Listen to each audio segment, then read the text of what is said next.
right, welcome to the Fast Food Nation Epilogue and the Cows versus Cars lecture. So this covers the last chapter in Fast Food Nation and then the separate reading by Adler and all kinds of other exciting good stuff. All right, so in the epilogue to Fast Food Nation, Schlosser is talking about some possible alternatives that he sees. It kind of seems like he's suggesting maybe small is better. So he starts with the Lassiter Ranch, and it kind of reminds us of Soliton's Polyface Ranch and also Hank's Ranch. But he highlights some of the benefits here. No pesticides, no artificial fertilizer. They let coyotes live free, and occasionally they kill or take down a cow. But they think that in the big scope of things, it's probably better to have that going on. So it's organic, free-range, grass-fed beef, etc. They talk about the Beefmaster. I did a little Googling. This is the Beefmaster here. If you're interested in bovine genomics, you got a book here. Cows and their calves are included. And then they talk about Conway's Red Top Restaurant. It's a family business. And one of the things I thought was interesting is he talked about how local suppliers supported the restaurant in lean times. So it makes us think a little bit about some of Barry's community being not distinct from the economy. Okay, so not a ton of specific details here, but then when he gets to some of the policy recommendations, he gets a little more specific. So I think one of the big takeaways from Schlosser here is to be a little skeptical or to rethink some of the free market mythology. So I'm suggesting here is he's laying his cards on the table. Beforehand, he has not really shared a ton of his own opinion. He's really kind of let the data and the evidence build up, such that rhetorically at this point now in the last chapter, the reader kind of trusts him and feels kind of reasonable. It feels like it's reasonable for Schlosser to draw some conclusions. So Schlosser is talking about several things here. That one is that there's a lot of non-market stuff that's made America successful. So child labor laws, minimum wage, national parks are a huge asset, bridges, roads, schools, universities. So Winthrop is not a market-based institution. It has to respond to the market, but there's investments that are made there based on the broader good that higher education provides. He's also suggesting that we need more regulation, that you need to get our democratic values working for us, that there has to be more done to constrain some of the excesses of the free market. So one thing he points out is that, so-called hamburgers being cheap, they're really not cheap if you can counter the full cost of the externalities. Of course, one of the externalities we've talked about is obesity. So he recommends, along with many others, banning some of these advertisements to kids. We'll talk about this next one in a few minutes here, but meat packers just have a brutal existence. 1/3 injured every year, and the fines that constrain the business operators are pretty minimal. So $70,000 a year. He suggests that the executives themselves be prosecuted. And basically, while I have this, the image down here, the two people shaking hands, the free market kind of believes that you've got two individuals coming together, reaching a mutually beneficial agreement. Well, Schlosser points out all the ways in which the deck is kind of stacked in terms of the powerful. So the powerful have access, are able to, say, collude to set prices, or they're able to make it so contracts with chicken growers aren't made public. They have to be kept secret. Or they collude and they engage in different kinds of manipulation and illegal price fixing. But he's suggesting that this mythology of two equal individuals kind of coming together to reach an agreement, we need to be a little skeptical of that in light of the power that corporations have to dictate terms.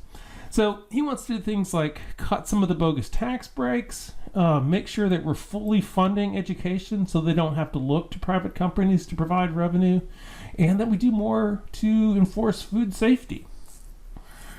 We'll talk more about this in a second too, but he's wanting to enable unions. So unions have kind of gotten kind of less popular as of late.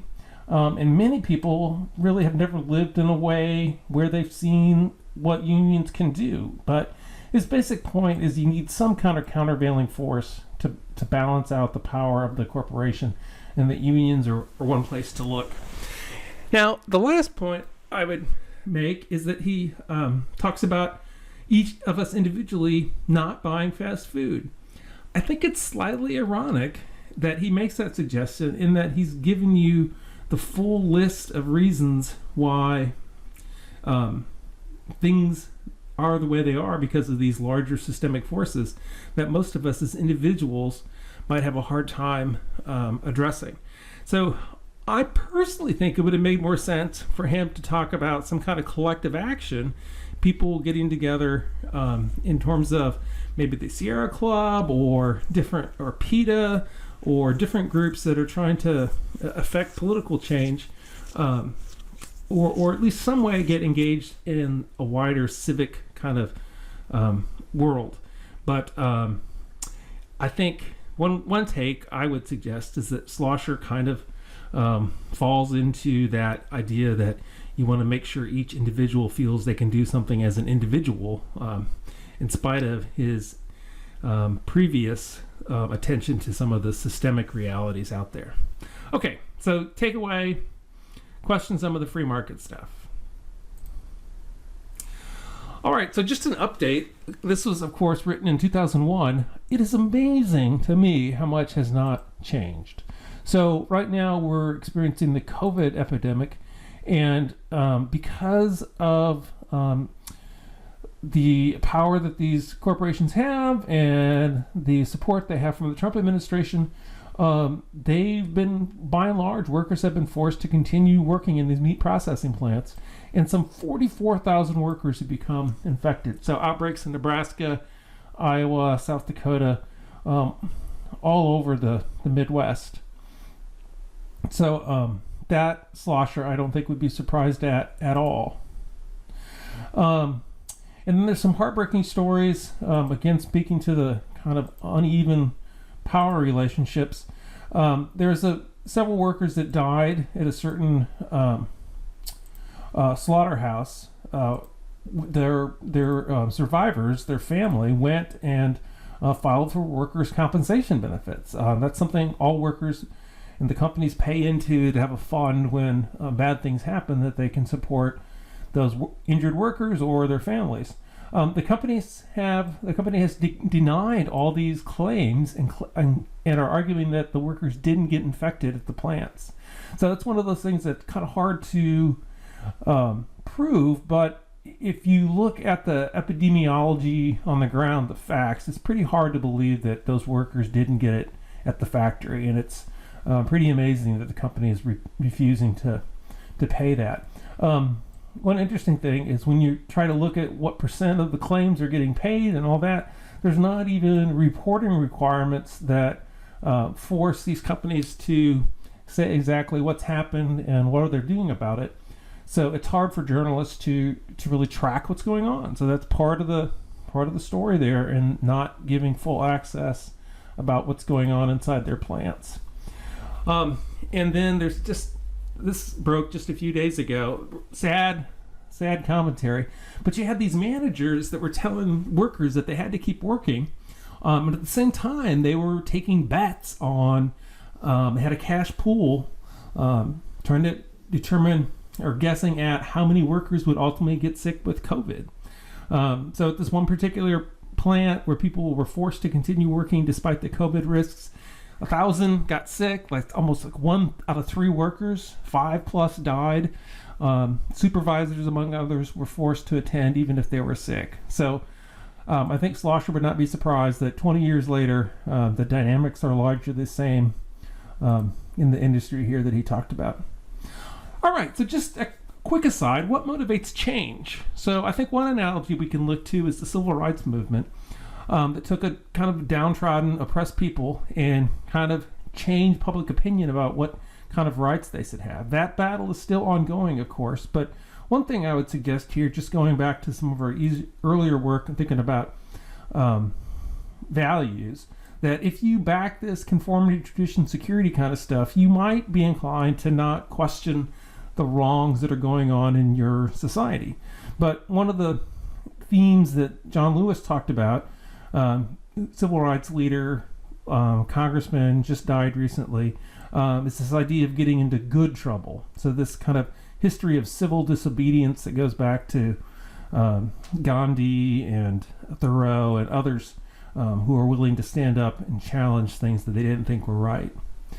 All right, on that theme, I want to talk just a touch about the history of labor organizing, because I think lots of folks aren't even aware of what organized labor has done for them and their families in this country. So I'm just going to highlight the career of this one woman who, forget what her actual name was, but she went by Mother Jones. And so some few quotes here in terms of what to do. She says, the first thing is to raise hell. That's always the first thing to do when you face an injustice and you feel powerless. And I think some of what it is if a few individuals stand up, it gives others confidence to stand up as well. So in the 1800s, the terrible working conditions. In the last half of that century, going on in the beginning of the 1900s, there was a lot of labor organizing where labor organizers like Mother Jones tried to get workers together and challenge the status quo. And many of the gains that we now take for granted, so the fact that there are labor laws against children working before a certain age, the idea that we have a weekend, the 40-hour work week, all these norms came out of the labor movement. She was especially interested in minors and children. So you have down here just the sad conditions kids were forced to work in, which is just heartbreaking when I think about my own son. But kids would literally get up at 5:30. They would work from 5:30 to 7. All they could do is go to work and sleep. And she was talking about the ways they would get just abused in the factory, physically injured and killed, and that people had far more love and concern for their poodles than for the kids working in the factory. All right, so just to give you a feel for this, a few more things here. She had this saying, pray for the dead and fight like hell for the living. So one way I think about that is when some tragedy happens, people often say, well, our thoughts and prayers are with you. The way I hear her talking is she's saying, save that for the dead. If you really are concerned about the people that are alive right now, you need to fight for them as opposed to just share sympathies. So when she was in her 70s, this is a great story, she was working in Colorado to try to help some miners, and the governor had her removed from the state. It was illegal, but back then there's a lot of collusion between the government and powerful industries, and they kind of just did what they want. So this is a letter. I'll let you read through this on your own, but the point is she's standing up to the governor and saying, you can't just boss me around. If I'm doing something illegal, there are civil courts that you should take me in and sue me and pursue action against me. But if you're just trying to prevent me from being here, I'm going to, do what I want. So she had been out of the state for only 8 or 9 hours, and she came back. And then she asks with a lot of defiance, I want to ask you, Governor, what in the hell are you going to do about it? So some examples here of civic republicanism, but with a bit of an edge. All right, so just to make the point on this, Schlosser was talking about what we can do in responding to some of these excesses of the free market, of people not getting their needs met. And I'm just highlighting something from our history that we may not be aware of anymore because it's kind of taken for granted now. But at one point, the labor movement really did a lot to raise consciousness and make changes in society. All right, so now on to our next topic, beef and the climate. So I'm going to have you watch this Vox video. I can't get my pens to work right. Here we go. Vox video. Vox is a new kind of news outlet. They do a bunch of these great explainer kind of videos. So I want you to think about these questions here, and you should be able to get answers to them in watching this video. Go ahead and hit pause, and it should be in the link below, but if not, just search for why beef is the worst food for the climate, and watch this short video. It's only about like 3 to 5 minutes, I think.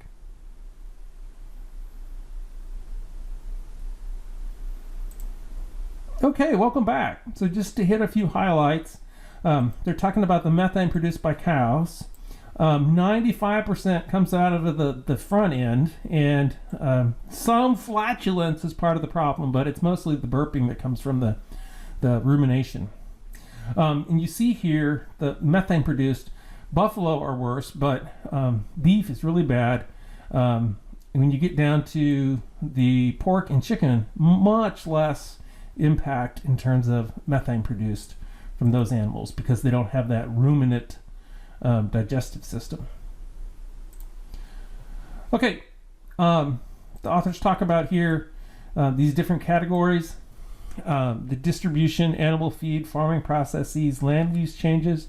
When you're trying to compare methane to carbon dioxide, methane's 21 times worse. Sometimes you'll hear 30 times worse, but it kind of depends on how long you're looking at. Methane dissipates faster, but it's orders of magnitude worse than carbon.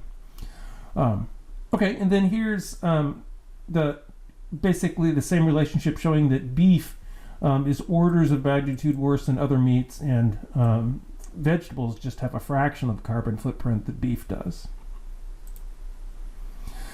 All right, a few other key points here. Make sure you get the understanding that it's connected to deforestation in rainforest because they're clearing this area to raise cattle. And this is a really important point, that when you look at human land use, a huge chunk of it goes to raising grazing land and cropland. So our cities and our towns and our villages, that is really a small part of our footprint in terms of what land we're taking up. But if you want to look at what's really displacing animals in the planet, it's the cropland and the grazing that's contributing to the habitat destruction that's driving a lot of species into extinction. Okay, so some worldwide, I tried to get some more data here for you to kind of understanding what's happening worldwide. This is just a quick summary of it. Here's a beef feedlot, and they just drive around and drop off feed on the edges here. It's definitely not a romantic kind of environment, not exactly where you would want to spend a lot of time if you were a cow. Okay, so a few quick points. If you look at where we eat the most beef, at least one of the main strands came out of Europe, and so Europe and the nations that got colonized by Europe, the so-called West, eats a lot of meat. So we are definitely in that world. If you look at meat production by region, you can see here that Asia is the new player on the block that's producing a lot of the increase in meat consumption. That's in part because China has so many people, and it's such an aggressive player now in terms of trying to improve its economy and raise its standard of living. And so China has dwarfed the United States now in terms of meat production.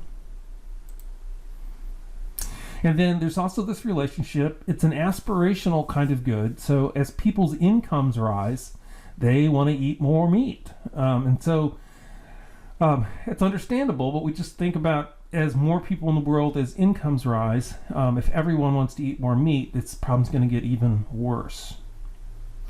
Okay, so now to get to one of our second reading, Adler, the cows versus cars.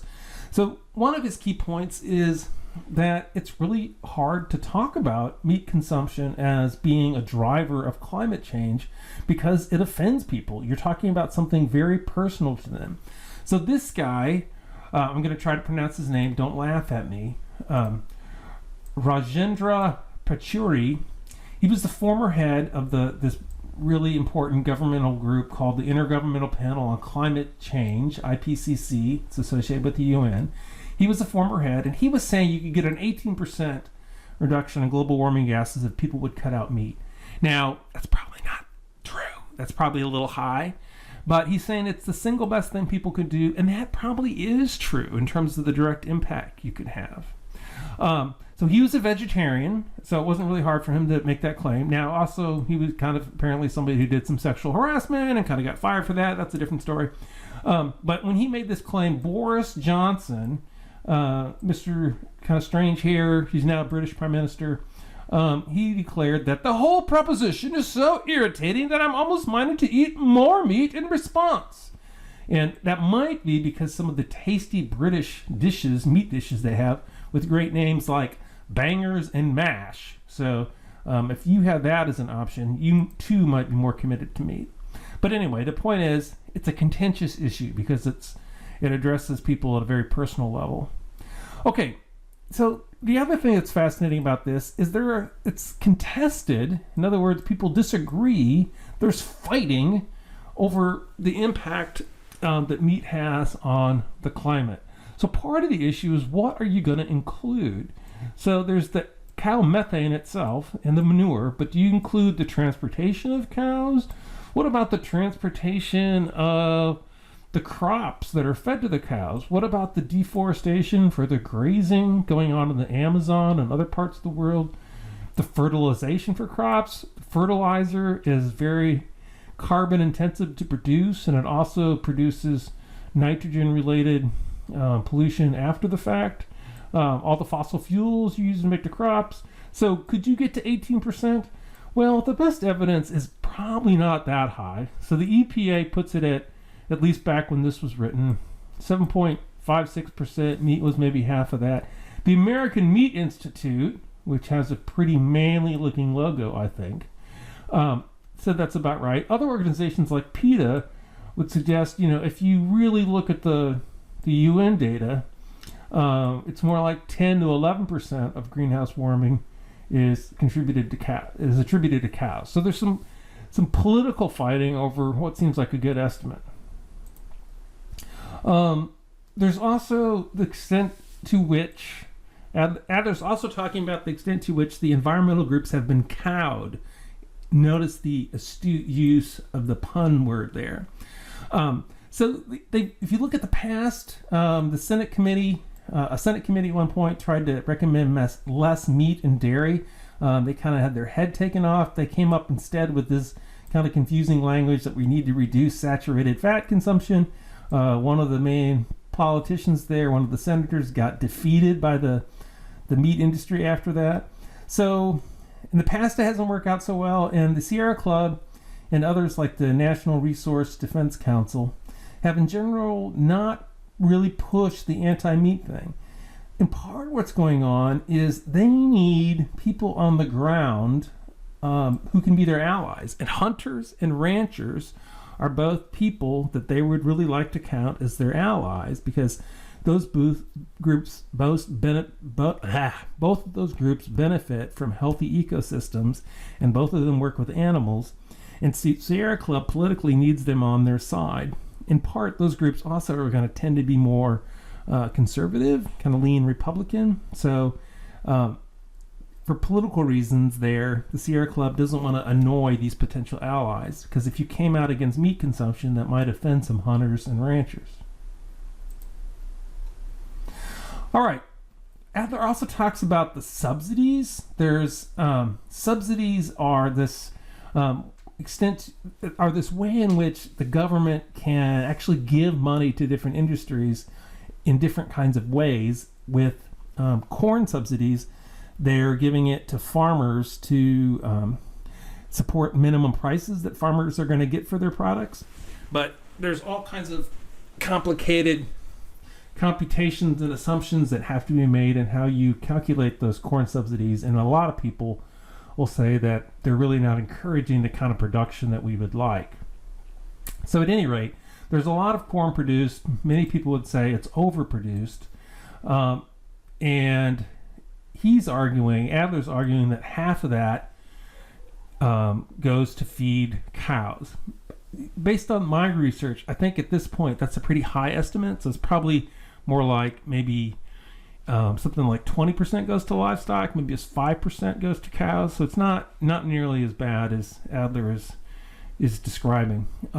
But those benefits largely benefit huge farms and big ag companies. So he's right that the subsidies could be improved. So in terms of what he recommends for political strategies, he's saying we should enforce certain things that would raise prices. So if you held the different confined animal feeding operations responsible for their pollution violations, that would increase their costs, which would then make meat more expensive, which would make us eat less of it. We could also work with animal rights folks to promote better conditions for the animals. That again would increase costs and probably make meat more expensive. So those would be some strategies that you could pursue. But the reality is big ag has a lot of power, and also there's this weird fact of American politics that the Iowa caucuses are the first place, one of the first places that determines who's going to be our next president.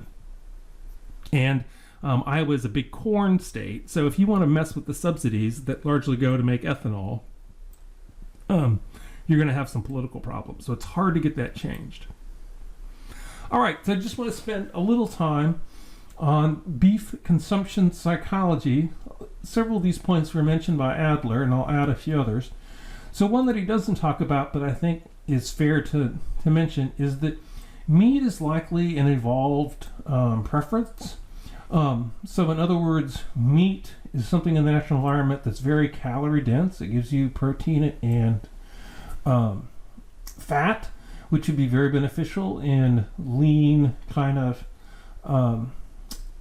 ancestral times when you didn't have as much access to all kinds of extra calories. So it's likely that the taste of meat and the satisfaction that it provides is you're kind of up against a preference that might be kind of hard to change. Now, some folks I think would argue that the meat being beef is a little more specific than just say meat in terms of flesh of animals. So it might be easier to get people to give up beef, but still eat other kinds of animal flesh, in other words, meat.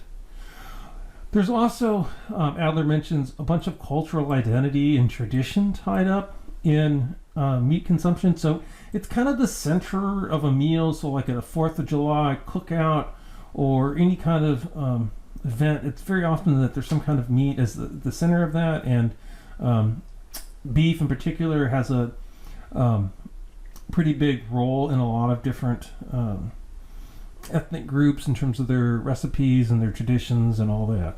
So there's also this thing where meat gets tied into masculinity, real men eat beef sort of stuff. And so I think that also shapes consumption patterns. Steakhouses are one of these kind of cultural icons of success that you see in different kinds of cities. So in other words, beef gets tied into this idea of a status symbol that is showing off that you've made it if you can eat at a steakhouse. And then there's also, I'll show you a slide here in a second, but meat ties into ideology. So on that last point, if you remember before, we talked about right-wing authoritarianism and social dominance orientation.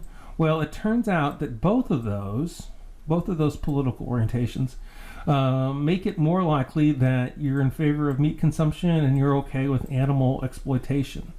So, in other words, shorthand for this is there's an ideology that's more common on the conservatism side that really supports meat consumption. And one of the reasons is you see vegetarianism is this weird thing that's a threat to traditional values.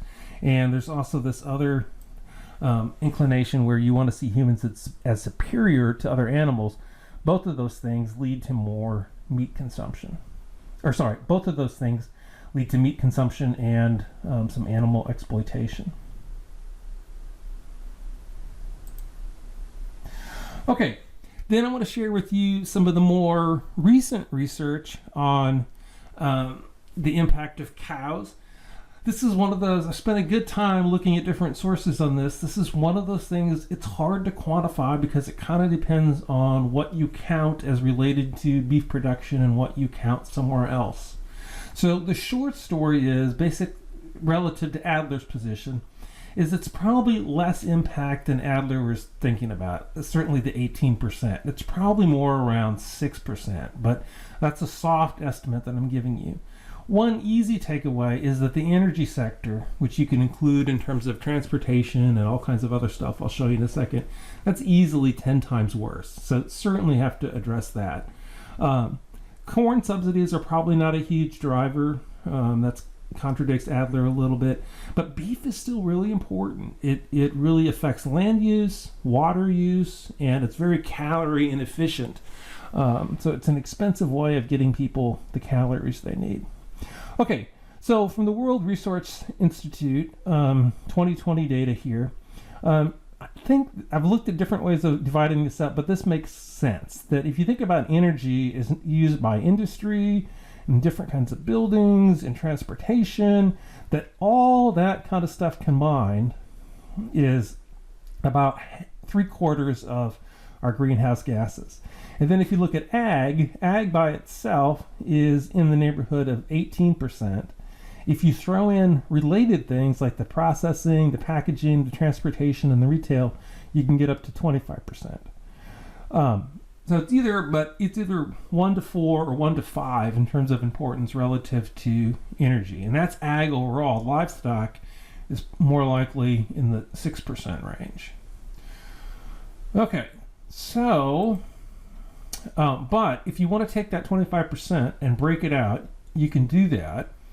And this again is where it's kind of hard to exactly draw a bright line around cows, but definitely livestock and fisheries in their own have an impact, and that's from the rumination and the methane that cows produce. The crops that are raised and the land use for livestock. So in multiple ways, cows are definitely adding up to less than an ideal food source because it has cows have a big impact in a number of these areas. So takeaway here, so cows maybe not quite as bad as Adler's presenting, but clearly still something we need to think about addressing. All right, so just a bit on the mechanics of the corn subsidies. So one issue is we're spending a lot to subsidize, let me get a better marker here. We're spending a lot to subsidize commodity crops. So things like cotton, wheat, corn, rice, and soy.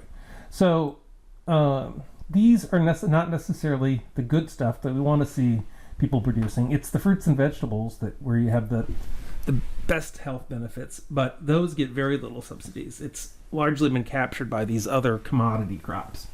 And so what happens is, if you're trying to compare what it costs to get somebody fruits and vegetables versus what it costs to get them some junk food, you get a ton of empty calories for $3 versus the calories you get from fruits and vegetables. So one takeaway is, because we subsidize corn, it does make the high fructose corn syrup cheaper. So it makes these products cheaper. But on the other hand, vegetables and fruit are just more expensive to produce. So even if you cut the subsidies, you wouldn't necessarily have this price advantage disappear, but you could maybe knock off some of it. But it is worth noting that corn, we just grow an enormous amount of corn. It's almost like a raw material in terms of agriculture. So the scale of it is just amazing. And you can break it down. There's different ways to break it down, but this is one model based on what happens from the corn from Iowa. A lot of it goes to make ethanol. And ethanol is that additive we put in gas. In theory, because it has some environmental benefits. In practice, most environmentalists would say it's not really effective, because by the time you figure out the extra water you use and the land you use and the fertilizer you use to make the corn, you're not really doing that much better for the environment, because it only reduces gas use by 10% or so. Some of the corn goes to high fructose corn syrup, and 25% or so goes to feed livestock, but only maybe like 5% go to cattle. So, short story, fruits and vegetables would still be expensive, even if you change some of this dynamics here with how we use corn or how much corn we grow. But there's still definite problems with cows and the way corn subsidies work. Okay, so some more research here. If you wanted to look more globally, as opposed to this is just Iowa, But more globally, it's suggesting that maybe 36% of crops are used for livestock, so it's a little higher than the Iowa estimate there.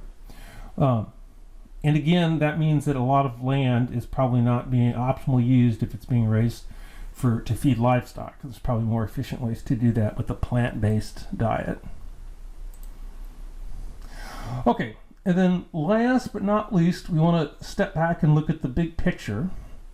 So what I tried to do is find some studies that talk about agriculture and the environment, not just for cattle, but for the whole earth, and looking systemically at these issues. Okay, so some takeaways is that agriculture is very important. It may not be important as, say, the energy and transportation sectors, but it's still a big piece of the puzzle.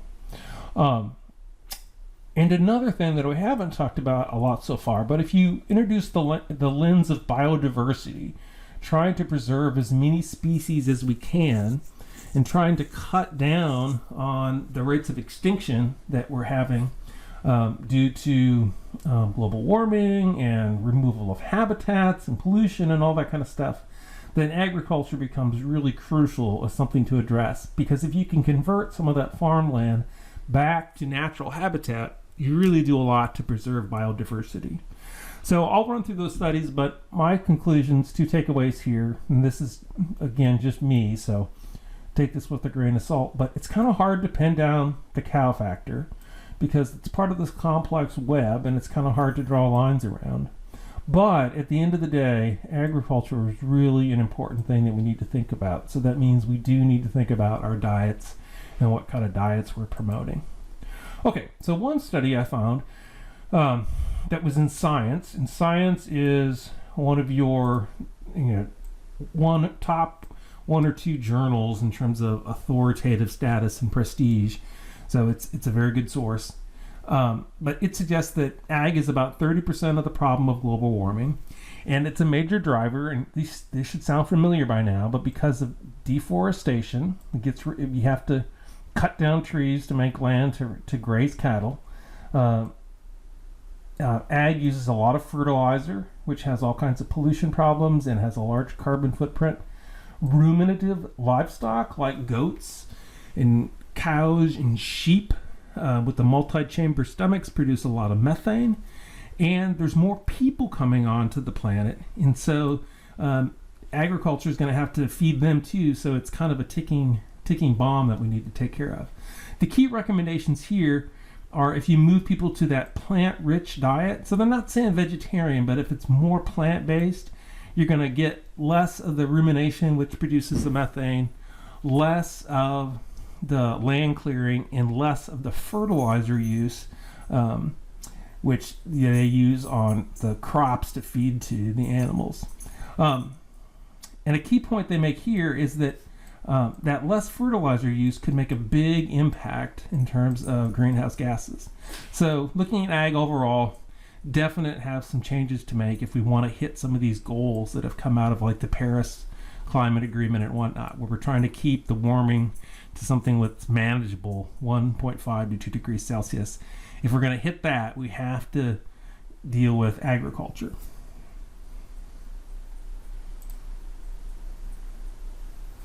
All right, and then the second point, and I think this is crucial, and this isn't something Adler was getting at, but if we're thinking more globally about our impact on the planet, that if we want to save the species that are out there, these authors are arguing that we really need to reform agriculture and move some land back to nature that is currently farmland. This is in the journal Nature, which is another top-tier science journal that's very well respected and very prestigious, so it's been heavily scrutinized. But their point here is that you've got about 1 million species at risk, and if you return some farmland to nature, you could see some huge benefits. And what they did is look strategically at the kind of animals that are at risk, and then which types of habitats would save the most number of species. So, for example, if you return 30% of farmland to agriculture, you could save up to 70 species, and that could also really decrease greenhouse gases. You could return, and they're arguing you could return up to 55% and maintain the current production levels. So the short story is there's a lot of inefficiencies, and a lot of land has been put to use for farming that's really not that good at producing crops. It's kind of in desperation people have used it. So they're arguing is if we're more efficient and we're strategic about this, we could save a lot of these species by moving some of this land back to natural habitat. But as with many of these things, it's a political will issue, because you're going to have to compensate those farmers if you're going to ask them to move off that land, and you need the political will to do that. But it would have huge benefits if we could pull that off. All right, and then I do think it's worth, from a psychological perspective, I think there's common cause to be made with those folks out there that are concerned about the health of the Western diet and the amount of obesity that we're seeing and other problems. And that if people are willing to move to a plant-based diet, you can get a huge number of benefits. So lower body fat, you lower overall mortality, less heart disease, less need for medications, it's easier to maintain weight, and then all these problems you hear a lot about: hypertension, hyperlipidemia, hyperglycemia. You can make a big difference with these just through a plant-based diet. So I'll just talk about, I have problems with this lipidemia thing, basically high cholesterol. And it's been very noticeable to me as I've moved to eating more plants, even though I still eat not beef, but different kinds of meat, that this really has improved the health of reports I get from the doctor. Just eating more plants, it helps me manage this a lot better, even though my weight isn't where it should be. But again, it's just saying a lot of the health problems come back to diet. So we can reduce risks of cancer. We can reduce these inflammation markers. And this is something, if you talk to somebody who's smart about medicine and systemic problems, our diet increases these inflammation, which shows up in a number of different systems in our body and affects a wide range of health outcomes. This is like kind of a root cause that's associated with a lot of diseases. And we could reverse a lot of type 2 diabetes. So I think there's still a lot to be said for trying to think through how you can market some of these benefits of plant diets and get people to buy into that. There's a win-win there. It's not just for the planet. It would make them healthier as well. All right, and then we have seen some movement on agriculture with the environmental organizations. So just to kind of update your reading, which is a few years old now, when I checked the National Resources Defense Council, and when they talk about their strategies for addressing climate change, they do talk about agriculture, and some of their specific projects definitely talk about meat and making healthier choices for the menu. So that's still not the main thing they're talking about, but some of that criticism that Adler had of the environmental organizations looks like they're changing their tune a little bit on that.